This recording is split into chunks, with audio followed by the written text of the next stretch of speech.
उत्तर प्रदेश में जहां एक तरफ इन दिनों बदायूं हत्याकांड सुर्खियों में है, दो बच्चों की हत्या की चर्चा देश भर में हो रही है, तो दूसरी तरफ प्रयागराज में माफिया अतीक अहमद की पत्नी शाइस्ता परवीन को लेकर हलचल तेज हो गई है।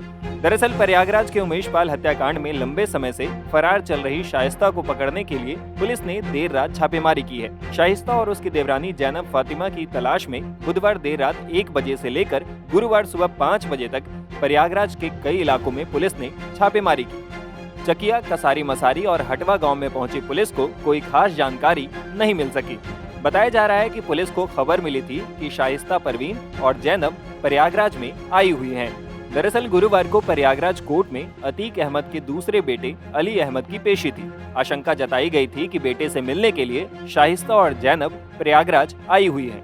लेकिन घंटों तक चले सर्च ऑपरेशन के बावजूद पुलिस को शाइस्ता और जैनब के बारे में कोई पुख्ता जानकारी नहीं मिल सकी। बता दें कि उमेश पाल की हत्या के बाद से ही शाइस्ता परवीन और गुड्डू मुस्लिम फरार चल रहे हैं। यूपी पुलिस ने इन दोनों पर ही इनाम घोषित किया हुआ है। जहां शाइस्ता परवीन पर 50,000 का इनाम है, वहीं बमबाज गुड्डू मुस्लिम और साबिर 5 लाख रुपए के इनामी हैं। लेकिन पुलिस अब तक इन लोगों का पता नहीं लगा पाई है। बता दें कि 24 फरवरी 2023 को बदमाशों ने बहुजन समाज पार्टी के विधायक रहे राजू पाल की हत्या के मामले में मुख्य गवाह उमेश पाल की हत्या कर दी थी।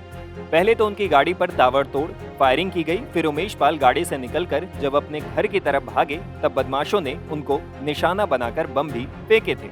इस हमले में गंभीर रूप से घायल उमेश पाल और उनके 2 गनर को आसपास के लोगों ने इलाज के लिए तत्काल रूप से स्वरूप रानी नेहरू हॉस्पिटल पहुंचाया, जहां इलाज के दौरान तीनों की मौत हो गई थी।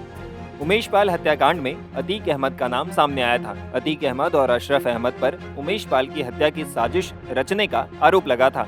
उमेश पाल की पत्नी जयापाल ने अतीक अहमद और उसके भाई अशरफ अहमद, अतीक की पत्नी शाइस्ता, बेटे असद के साथ ही शूटर अरमान, गुलाम, गुड्डू मुस्लिम और साबिर के खिलाफ केस दर्ज किया था।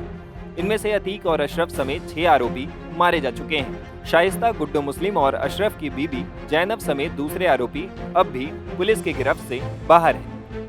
इधर उत्तर प्रदेश का बदायूं हत्याकांड भी इन दिनों सुर्खियों में। दरअसल 19 मार्च की शाम 2 बच्चों की हत्या उनके ही घर में कर दी गई थी। आरोप है कि साजिद और जावेद अपनी नाई की दुकान के सामने विनोद सिंह के घर पर गए थे। विनोद सिंह से वे दोनों पहले से परिचित थे। विनोद की पत्नी संगीता ब्यूटी पार्लर चलाती हैं। पहले तो साजिद ने संगीता से पत्नी की डिलीवरी के नाम पर 5,000 रुपए मांगे, फिर विनोद के 2 बच्चों की हत्या कर दी और तीसरे बच्चे पर हत्या के इरादे से हमला किया। इस वारदात के बाद पुलिस ने साजिद का एनकाउंटर कर दिया, जबकि जावेद मौके से फरार होने में कामयाब रहा। जावेद की तलाशी के लिए पुलिस की कई टीमें लगाई गई थी और अब जावेद भी पकड़ा गया है। Times now of Bharat digital की रिपोर्ट।